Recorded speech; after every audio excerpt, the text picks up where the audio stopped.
Et maintenant, invoquons le nom de l'Éternel notre Dieu par la prière. Prions Dieu.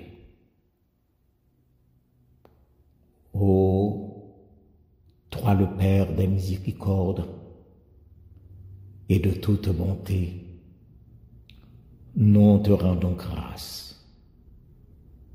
Nous te rendons grâce pour ce nouveau jour de repos que tu nous accordes, que tu accordes à ton peuple.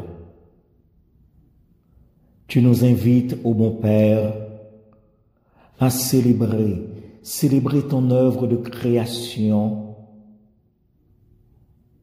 de rédemption et de sanctification. Tu nous appelles à nous reposer en toi, à te louer et à te servir. Merci de nous faire participer à ta joie et à ta paix. Nous te demandons, ô Seigneur, de nous remplir de ton Saint-Esprit, afin que nous puissions vivre ce jour selon ta sainte et divine volonté.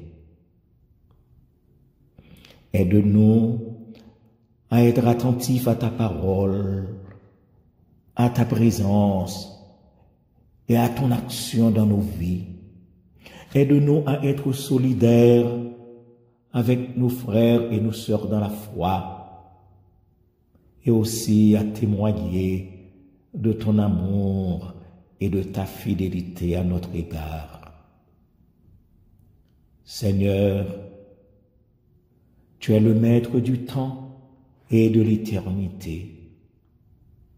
Merci de nous faire espérer le jour où tu essuieras toutes larmes de nos yeux, où il n'y aura plus ni deuil, ni cri, ni douleur, le jour où tu nous feras entrer dans ton repos éternel, le jour où tu nous accueilleras dans ton royaume de gloire.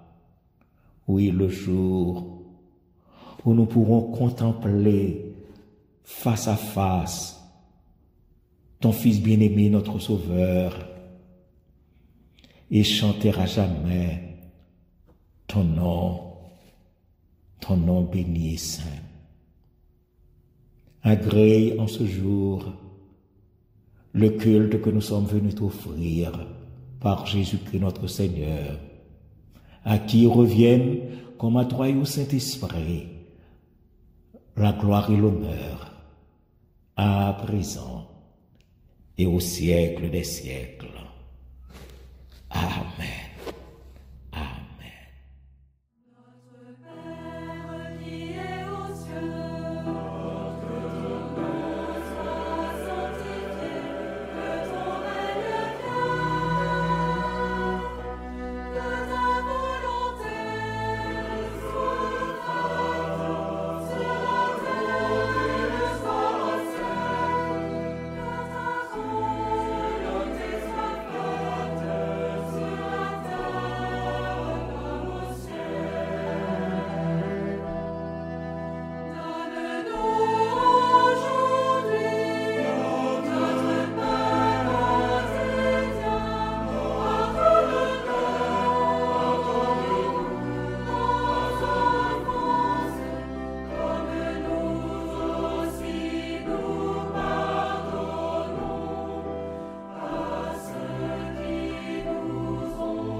L'Éternel est ma lumière et mon salut. De qui aurais-je crainte? L'Éternel est le soutien de ma vie. De qui aurais-je peur? Quand des méchants s'avancent contre moi pour dévorer ma chair, ce sont mes persécuteurs et mes ennemis qui chancellent et tombent. Si une armée se campait contre moi, mon cœur n'aurait aucune crainte. Si une guerre s'élevait contre moi, je serais malgré cela plein de confiance.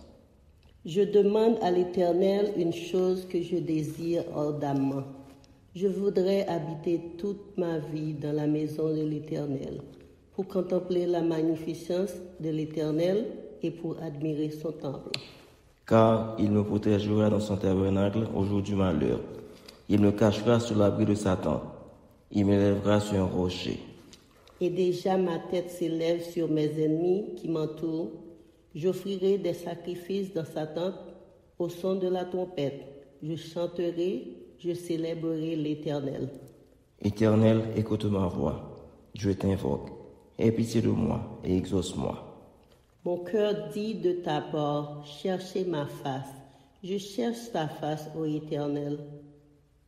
Ne me cache point ta face. Ne repousse avec colère ton serviteur. Tu es mon secours. Ne me laisse pas. Ne m'abandonne pas. Dieu de mon salut. Car mon père et ma mère m'abandonnent, mais l'Éternel me recueillera. Éternel, enseigne-moi ta voie. Conduis-moi dans le sentier de la droiture à cause de mes ennemis. Ne me livre pas au bon plaisir de mes adversaires, car ils s'élèvent contre moi de faux témoins et des gens qui ne respirent que la violence. Oh, si je n'étais pas sûr de voir la bonté de l'Éternel sur la terre des vivants. Espère en l'Éternel, fortifie-toi et que ton cœur s'affermisse. Espère en l'Éternel. Amen.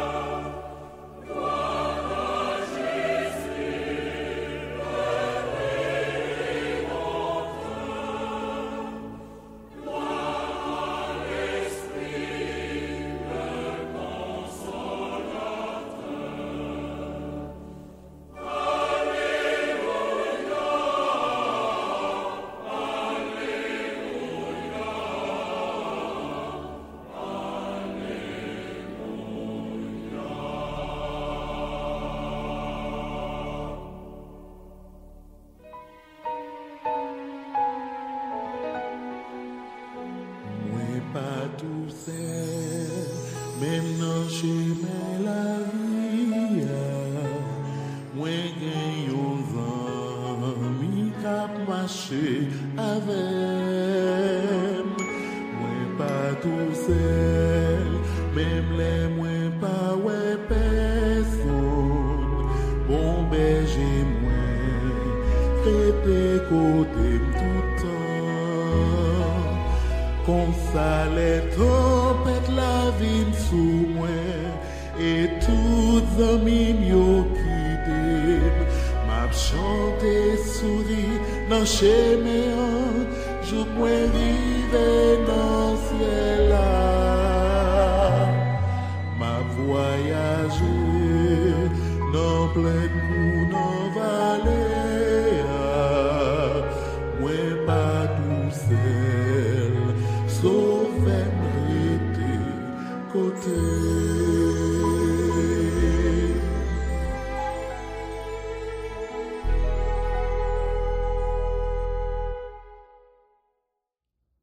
Lisons la parole de Dieu en Romains le chapitre 5 du verset 1er au 5e. Romains chapitre 5 allant du verset 1er au verset 5.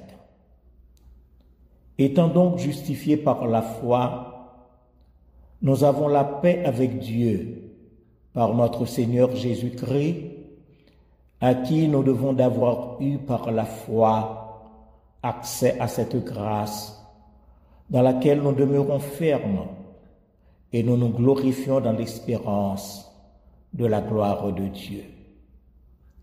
Bien plus, nous nous glorifions même des afflictions, sachant que l'affliction produit la persévérance, la victoire dans l'épreuve, et cette victoire, l'espérance. Or, l'espérance ne trompe point, parce que l'amour de Dieu est répandu dans nos cœurs par le Saint-Esprit qui nous a été donné. Parole du Seigneur. Amen.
Frères et sœurs dans la foi, prions le Seigneur.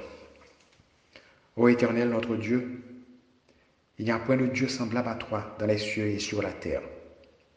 Tu gardes tes promesses envers tes serviteurs qui marchent en ta présence, car tu n'es pas un Dieu pour mentir. Ce matin, nous sommes dans la joie en nous approchant de ton trône, car c'est à tes pieds que nous trouvons tout ce dont nous avons besoin pour bien vivre. Nous te demandons pardon pour nos fautes, tant envers toi qu'envers nos prochains, car ton sang coulé à la croix est le seul qui soit efficace pour nous laver et purifier. Jette sur chacun de nous un regard de grâce et de miséricorde. Nous te disons merci pour ta bonté et ta fidélité. Car en était ta fidélité, nous serions les plus malheureux sur cette terre. Merci pour tout ce que nous avons bénéficié de toi pendant la semaine écoulée. Tu n'as pas marchandé ton secours envers nous. Tu as accompli des prodiges pour certains d'entre nous. Alors, reçois notre reconnaissance ce matin. Nous te remercions, ô Dieu, pour ta patience envers nous, car tu pouvais nous effacer déjà de la surface de la terre si tu voulais nous traiter selon nos iniquités, nous punir selon nos fautes. Mais le pardon se trouve auprès de toi en abondance. Papa, nous t'offrons cette semaine qui commence et nous voulons mettre sous le signe de ta fidélité le temps si précieux que tu nous donnes pour te servir. Fais que chaque jour de cette semaine nous rapproche de toi en foi, en amour et en obéissance à tes commandements. Restaure nos vies et fais que nous soyons la lumière pour ceux qui vivent dans les ténèbres. Produis en nous la sanctification sans laquelle nul ne peut te voir. Tu connais les préoccupations de tes enfants, tu connais leurs besoins. Comble-les à la dimension de ta connaissance et de ton amour.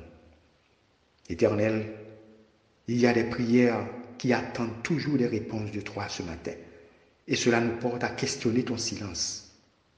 Toutefois, nous avons confiance en toi, car c'est toi qui nous invites à nous décharger sur toi. Et nous savons que quand le malheureux crie, tu l'entends. Nous te remettons ceux qui sont malades. Envoie ta guérison sur eux, peu importe leur maladie, car rien n'est impossible à toi. Nous te remettons les familles endeuillées et en difficulté. Apporte-leur le réconfort dont elles ont besoin. Soutiens ceux qui chancellent, relève ceux qui sont tombés. Nous te prions pour le pasteur de cette communauté et pour tous ceux qui travaillent avec lui. Bénis-les et accompagne-les, car la tâche est immense. Bénis les peuples de la terre et dirige les pensées de leurs dirigeants, car le monde est vraiment bouleversé et nous ne sommes pas loin d'un conflit mondial. Nous te prions pour notre pays d'origine. Interviens dans sa situation, car tu es le Dieu des nations. Nous te remettons celui qui a la charge de porter ton message. Inspire-le, Père, pour que nous n'entendions pas la voix d'un homme, car c'est ta voix qu'il nous faut ce matin. Que ton message trouve des cœurs disposés, réceptifs pour le recevoir.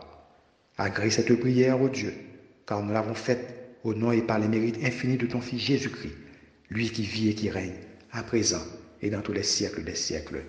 Amen.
Le titre du sermon de ce matin, c'est la grâce qui fortifie. La grâce qui fortifie. Au chapitre 2 de 2 Timothée, nous trouvons cette recommandation de l'apôtre Paul à son fils légitime dans la foi, Timothée. Toi donc, mon enfant, fortifie-toi dans la grâce qui est en Jésus-Christ. Timothée avait une mère et une grand-mère très pieuses. Il a été à l'école de l'apôtre Paul qui lui a conféré l'imposition des mains. Si donc Timothée, avec un tel passé, a besoin d'être fortifié, combien chacun de nous avons besoin d'être fortifiés? Combien d'entre nous avons besoin, nous aussi, d'être fortifiés? Nous sommes des enfants de Dieu. Et quand nous prions, nous disons, notre Père qui est aux cieux. L'une des grandes vérités que vous et moi, nous avons besoin d'apprendre, c'est que la force n'est pas acquise pour la vie, mais elle s'entretient jour après jour. Dans la même épître à Timothée, Paul va comparer le chrétien à un soldat, à un athlète, à un laboureur. Peut-on être un athlète sans s'entraîner régulièrement pour garder sa force, sans manger suffisamment de nourriture riche en calories? La Bible nous parle de personnes qui ont perdu leur force et qui ont chuté misérablement. Samson était fier de sa force. Il était consacré dès sa naissance et Dieu lui avait demandé de montrer cette consécration en ne passant pas le rasoir sur sa tête. Il a remporté de très grandes victoires. Il déchire un jeune lion avec une mâchoire d'âne. Il tue 1000 ennemis. Mais nous sommes étonnés de sa légèreté quand il va voir chez Dalida une prostituée. Elle a réussi à le séduire et a fini par lui couper sa chevelure. Samson a négligé la consécration à Dieu. Il a désobéi à l'ordre de Dieu et sa force a disparu. Il s'est retrouvé aveugle en prison. Pour garder notre force, il faut garder notre consécration et notre obéissance à Dieu. Et veiller aussi sur nos fréquentations. Le roi David a connu un terrible moment de faiblesse avec Bathsheba. Comment a-t-il pu en arriver là, coucher avec sa voisine?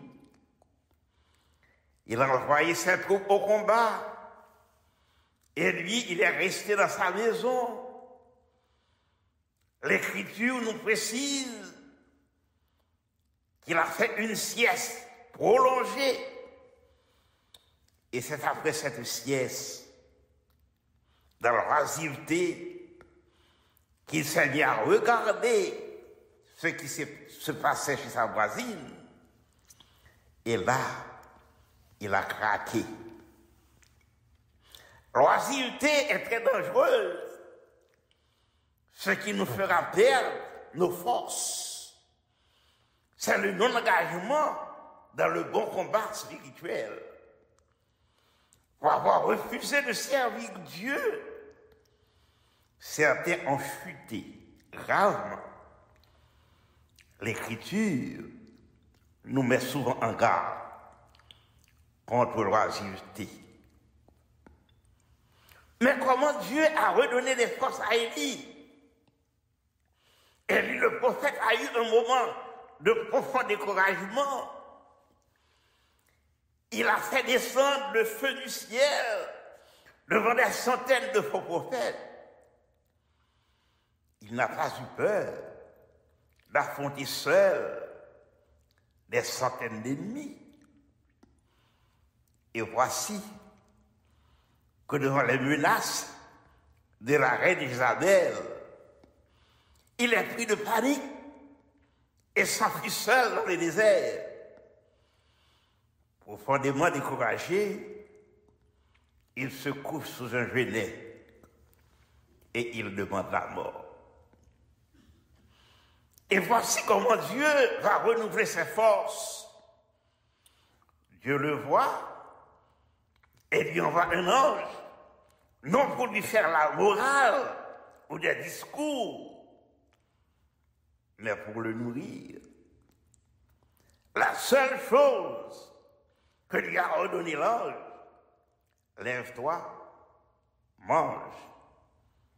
Il regarda, et il y avait là à son chevet un gâteau cuit sur des pierres chauffées et une cruche d'eau.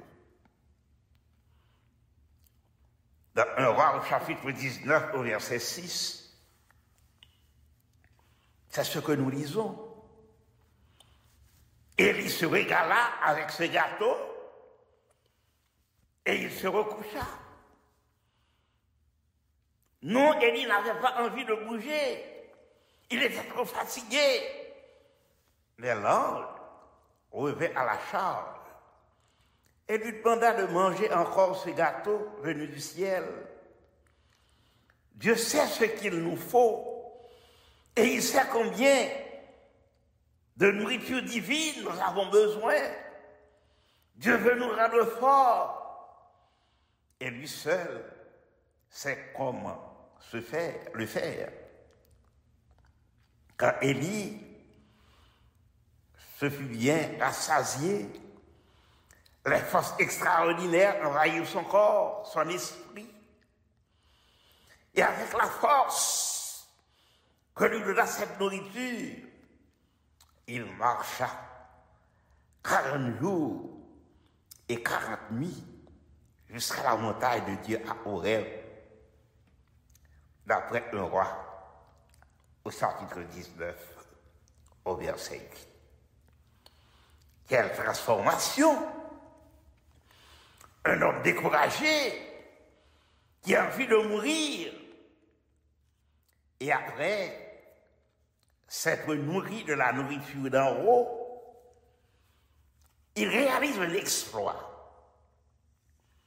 Non, Dieu n'a pas changé. Il a de quoi nous fortifier encore aujourd'hui. Frères et sœurs bien-aimés, dans l'époque ou la saison que nous sommes, nous avons tous besoin de cette grâce C'est la grâce qui fortifie.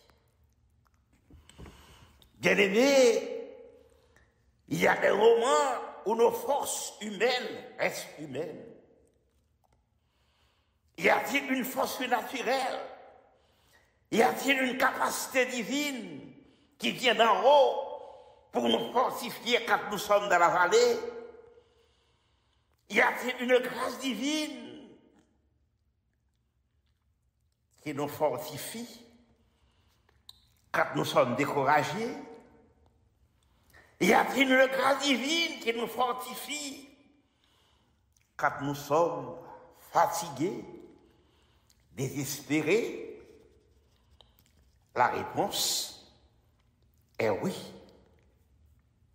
Mais si nous ne savons pas qu'il existe une grâce pour nous fortifier, si nous ne savons pas qu'il existe une grâce pour nous aider à tenir ferme dans des moments difficiles, à tenir ferme dans le désert, à tenir ferme dans la vallée, comment puis-je, ou comment pouvons-nous exercer notre foi? Comment pouvons-nous exercer notre foi? Et dans le texte que nous avons lu, en Romains au chapitre 5, au verset 2, nous lisons à qui nous devons avoir eu par la foi accès à cette grâce dans laquelle nous demeurons fermes. On voit la grâce dans ce texte. Ce n'est plus une grâce qui sauve. Ce n'est plus la grâce qui sanctifie. Mais c'est toujours la même source. Mais c'est la grâce qui vient fortifier l'enfant de Dieu qui a envie de tout lâcher.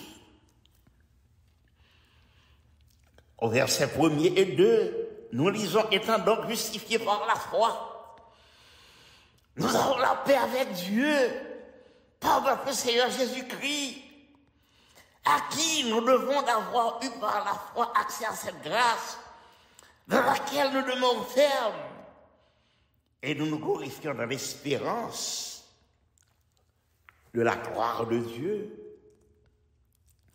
Qu'est-ce qui se passe quand on a accès à cette grâce sans laquelle on lâche tout, sans laquelle on est épuisé?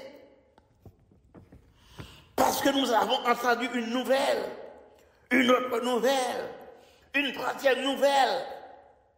Au bout d'un moment, nous ne pouvons plus. Qu'est-ce qui se passe quand nous ne pouvons plus? Il y a un aspect de la grâce à notre disposition dans laquelle nous pouvons demeurer. Si vous voulez une version courte de ce que je suis en train de dire, tiens ferme.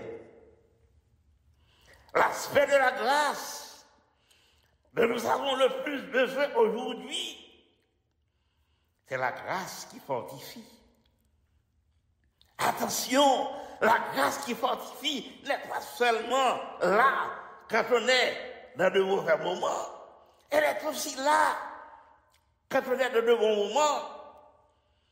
Tout constructeur sait bien, c'est quand il fait beau temps qu'il faut construire. Parce que l'hiver arrive. Nous construisons en été. Et quand l'hiver arrive, notre maison reste debout. Notre vie de foi doit se construire. Quand tout va bien. Parce que quand tout va mal,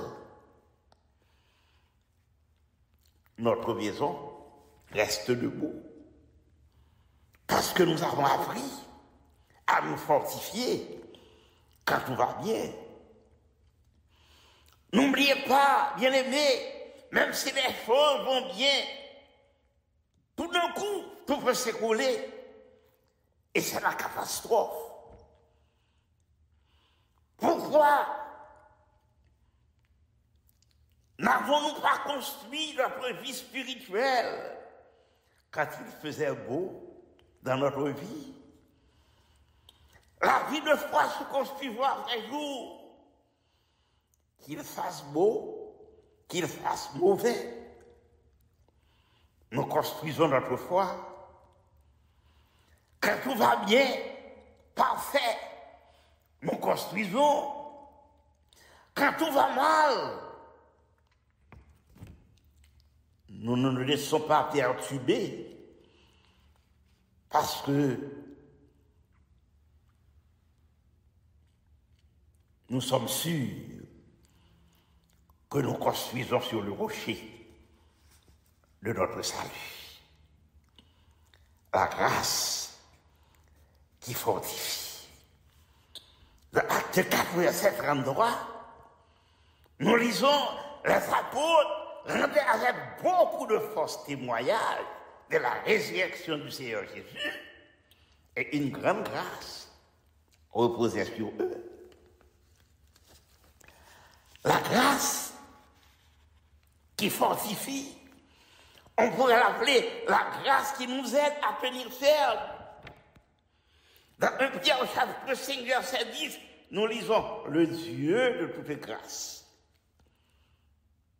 Le Dieu de toute grâce. Même si nous ne passons pas des moments difficiles de découragement, Dieu nous affermira lui-même. Il nous perfectionnera lui-même.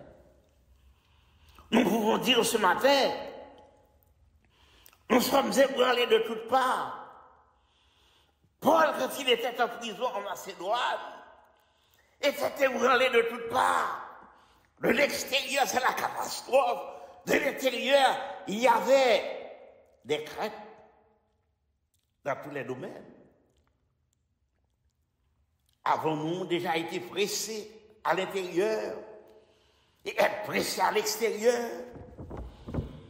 De l'extérieur, il y a une pression financière qui arrive sur notre vie. Il y a une pression au travail qui est sur notre vie. Il y a une pression dans la famille. Qu'est-ce que nous faisons?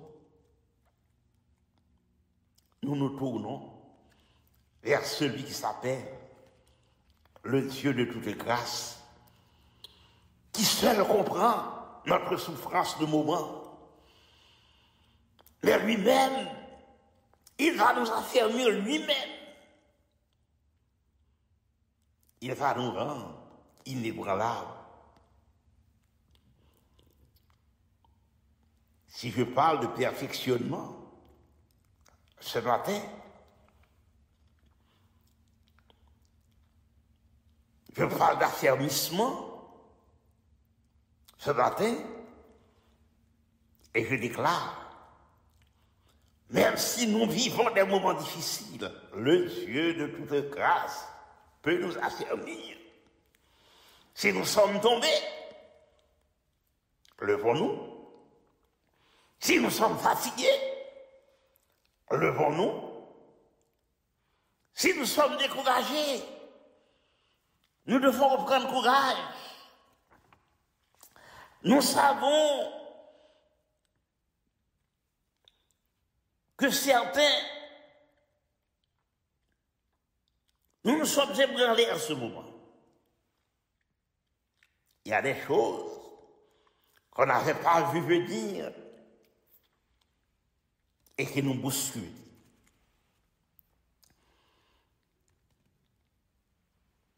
Mais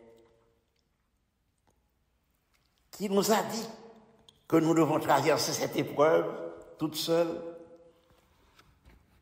Le mot d'ordre ce matin, c'est de tenir ferme. Ne lâchons pas. L'apôtre Pierre nous dit qu'il y a une grande force accompagnée d'une grande grâce. L'auteur de l'Épître aux Hébreux nous dit que nous pouvons être forts par la grâce. La grâce peut nous sauver. La grâce peut nous sanctifier. Cette même grâce peut aussi nous affermir. Est-ce que nous sommes prêts à recevoir la grâce de Dieu? L'Éternel donne la force à son peuple. L'Éternel bénit son peuple et le rend heureux. C'est ce que nous lisons au psaume 29 au verset 11.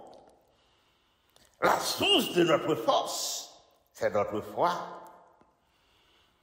Notre foi de quoi? Dans la parole de Dieu. C'est la présence de Dieu en nous. C'est l'action de cet esprit qui habite en nous. Dieu connaît nos limites, mais de sa grâce infinie, il nous remplit de sa force pour agir à sa gloire. Que le Seigneur nous bénisse tous.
Et maintenant, mes frères et mes sœurs bien-aimés, courbons les fronts un instant et recevons la bénédiction.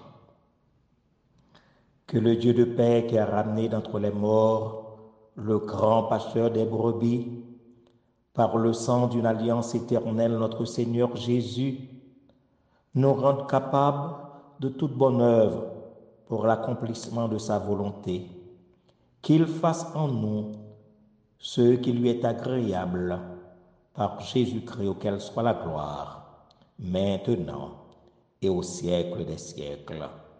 Amen. Bon dimanche à chacun de vous, que le Seigneur vous bénisse et qu'il vous garde. Amen.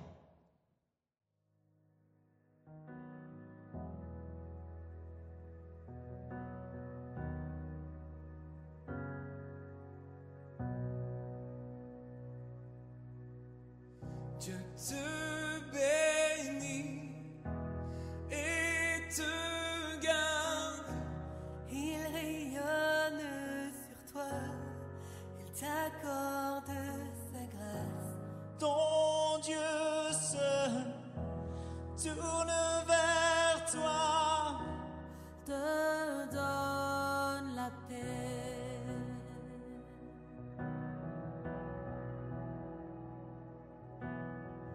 Dieu te bénit et te garde.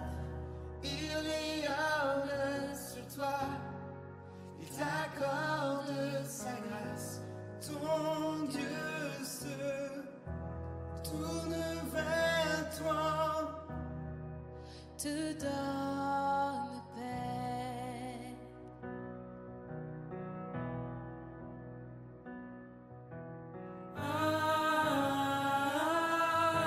Amen, Amen, Amen.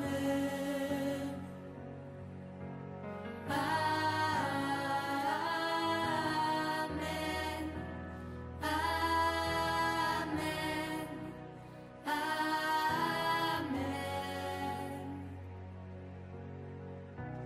Te bénit Et te garde, il rayonne sur toi, il t'accorde sa grâce. ton Dieu se tourne vers toi, te donne la paix.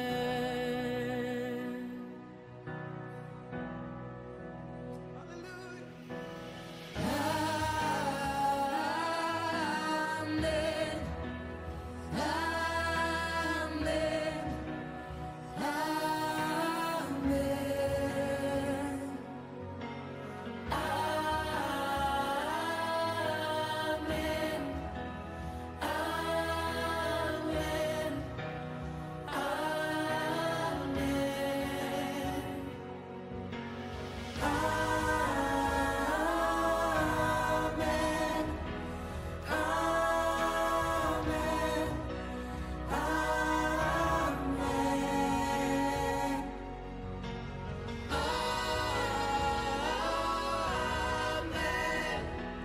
Amen. Amen. Notre message est simple et sédentiel, qui puise son essence. Viens recevoir cette paix qui surpasse toute intelligence. Et dans le calme et la confiance, même au milieu des afflictions, reçois ce souffle d'amour et cette douce bénédiction. Que sa faveur reste sur toi pour plus de 1000 générations, sur ta famille et tes enfants et les enfants de leurs enfants. Que sa faveur reste sur toi pour plus de 1000 générations, sur ta famille et tes enfants et les enfants de leurs enfants. Que sa faveur reste sur toi pour plus de 1000 générations, sur ta famille et tes enfants et les enfants de leurs enfants. Que sa faveur reste sur toi pour plus de 1000 générations, sur ta famille et tes enfants et les enfants de leurs enfants. Que sa présence t'environne, là avec toi, à tes côtés. Qu'elle t'inonde et t'entoure. Il est pour toi, il est pour toi. Dès le matin jusqu'au coucher, à chaque pas, veillant sur toi. Dans les larmes et dans la joie, il est pour toi, il est pour toi, il est pour toi, il est pour toi, Il est pour toi, il est pour toi, il est pour toi, il est pour toi.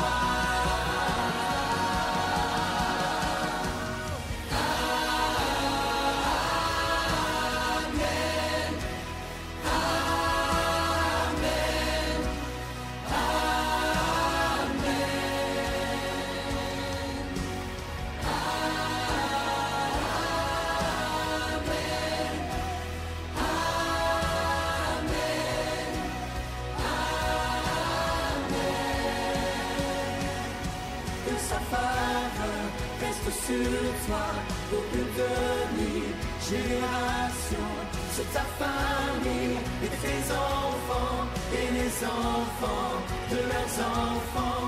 Que sa présence t'environne, là avec toi, à tes côtés, que t'inonde et t'entoure. Il est pour toi, il est pour toi, dès le matin jusqu'au coucher, à chaque pas, veillant sur toi, dans les larmes et dans la joie. Il est pour toi, il est pour toi.